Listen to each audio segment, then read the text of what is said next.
یہ سن کر نوجوان ایک مرتبہ پھر سوچ میں پڑ گیا۔ کچھ دیر خاموش رہنے کے بعد بولا، محترم آپ جانتے ہیں کہ اس طرح پڑی ہوئی چیز اگر کوئی پا جائے تو پھر وہ اس کا امین ہو جاتا ہے اور اس پر یہ فرض ہو جاتا ہے کہ امانت کو اس کے اصل مالک تک پہنچا دے۔ میں اس بات پر خوش ہوں کہ خدا نے بہت جلد اس امانت سے مجھ کو سبکدوش کیا اور امانت کو مالک تک پہنچا دیا۔ کیا آپ جانتے ہیں کہ یہ نیکی چند سکوں میں فروخت کر دوں؟ میرا ضمیر کبھی اس بات کو گوارا نہیں کرتا۔ اس کا اجر تو اللہ کے پاس ہے، وہ اپنے خزانے سے اس کے بدلے میں بہت کچھ دے سکتا ہے۔ کیا آپ یہ چاہتے ہیں کہ یہ نیکی میں چند سکوں میں فروخت کر دوں؟ میرا ضمیر کبھی اس بات کو گوارا نہیں کرتا۔ اس کا اجر تو اللہ کے پاس ہے، وہ اپنے خزانے سے اس کے بدلے میں بہت کچھ دے سکتا ہے۔ میں غریب ضرور ہوں، مگر میرا دل ایمان کے جذبے سے بھرا ہوا ہے۔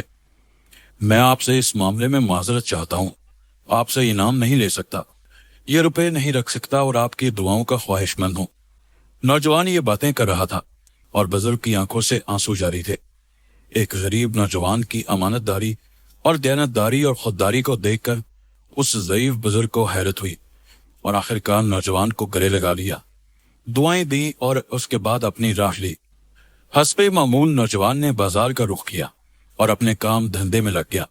کچھ روز اسی طرح گزر گئے۔ اپنی ایمانداری اور رزق حلال جو اس کے مقدر میں تھا اس پر قناعت کرتا رہا۔ اتفاق سے ایک پانی کا جہاز جو کسی باہری ملک کو جا رہا تھا، اس کو خیال ہوا کہ کیوں نہ اسی جہاز سے کہیں چلے چلتے ہیں، ممکن ہے وہاں کوئی بہتر صورت نکل آئے اور قدرت ہمارا ساتھ دے دے۔ چنانچہ وہ جہاز کے مالک سے ملا اور اپنی خواہش ظاہر کی۔ جہاز مالک بھی بہت خدا پرست تھا، اس نے اس کو اسی جہاز سے چلنے کی اجازت دے دی۔ جہاز کو روانہ ہوئے 3 دن ہو گئے کہ سمندر میں طوفانی ہوا چلنے لگی۔ طوفان رفتہ رفتہ تیز سے تیز تر ہونے لگا، بڑی بڑی لہروں کے تھپیڑے جہاز سے ٹکرانے لگے۔ جہاز کا سنبھالنا ملاحوں کی قوت اور اختیار سے باہر ہو گیا۔ لوگوں کی چیخو پکار سے قیامت سی برپا ہو گئی، ہر طرف افراتفری پھیل چکی تھی۔ آخرکار تیز لہروں نے جہاز کو پاش پاش کر دیا، سارے مسافر سمندر کی نظر ہو گئے۔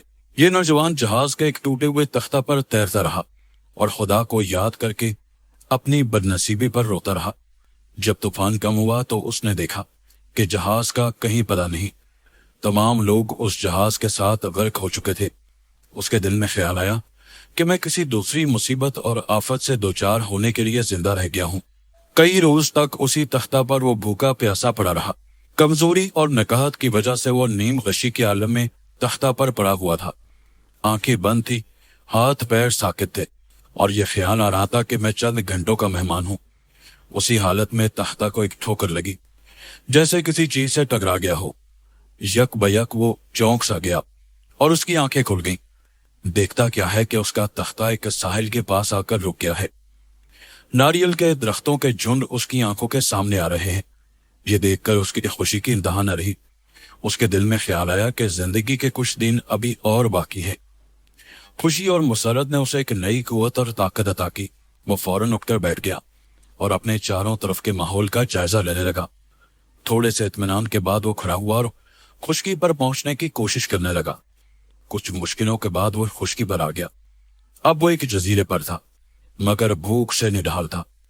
کسی طرح وہ ناریل کے درختوں کے پاس پہنچ گیا اور گرے ہوئے ناریل کا پانی پی چکا تو اس کی آنکھوں میں ٹھنڈک اور روشنی آ گئی اور بدن میں طاقت کا احساس ہوا۔ کچھ دیر آرام کرنے کے بعد اسے فکر ہوئی کہ دیکھے اس جزیرے میں آخر ہے کیا۔ اسی تلاش میں وہ آگے بڑھتا رہا۔ تقریباً 2 کوس آگے جانے کے بعد اسے کچھ دوری پر مسجد کے مینار نظر آئے۔ وہ خوشی سے اچھل پڑا کہ انسانوں کی بستی میں آ گیا ہوں، یہاں مجھے کوئی اجنبیت نہ رہے گی۔ اللہ کا شکر ادا کیا اور تیز قدموں سے آگے بڑھتا گیا۔ کچھ دیر کے بعد یہ اس بستی میں پہنچ گیا جہاں وہ مسجد کے مینار دکھائی دے رہے تھے۔ وہ سیدھا مسجد میں گیا۔ نماز مغرب کا وقت ہو رہا تھا، وہاں کچھ اور لوگ بھی تھے۔ سب لوگوں کے ساتھ اس نے نماز ادا کی۔ بعد نماز وہاں کے لوگوں نے ایک اجنبی شخص کو دیکھ کر اس کے متعلق پوچھا۔ اس نوجوان نے اپنی بیتی بیان کر دی۔ لوگوں نے کہا، آپ اطمینان سے یہاں رہے، آپ کو کوئی بھی تکلیف نہ ہوگی۔ وہ وہی رہنے لگا۔ پڑھا لکھا آدمی تھا، دین کے علم سے واقف تھا، اسی لیے بچوں کو تعلیم دینے پر مقرر کر دیا گیا۔ اپنی علمی صلاحیت، محنت اور ایمانداری کی بنا پر قصبے والوں میں اچھا مقام حاصل کر لیا۔ اسی طرح آرام و سکون سے اس کے دن گزرنے لگے۔ ایک دن قصبہ والوں نے آپس میں مشورہ کیا کہ کیوں نہ اپنے سردار کی بیٹی سے اس نوجوان کا نکاح کر دیا جائے، کیونکہ اس لڑکی کے والد ذی علم اور متقی و پرہیزگار تھے۔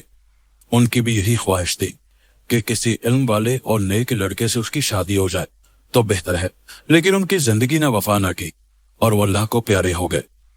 بعد مشورہ اتفاق رائے سے لوگوں نے اس نوجوان کو بزرگ کی لڑکی کے لیے بہتر سمجھا اور اس سے اس بات کا ذکر کیا اور خواہش معلوم کی کہ آپ کو کہیں نہ کہیں شادی تو کرنی ہی ہے۔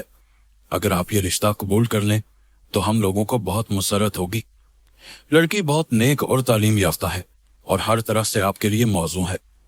نوجوان نے رشتہ منظور کر لیا اور ایک روز سردار کی لڑکی سے اس کا نکاح ہو گیا۔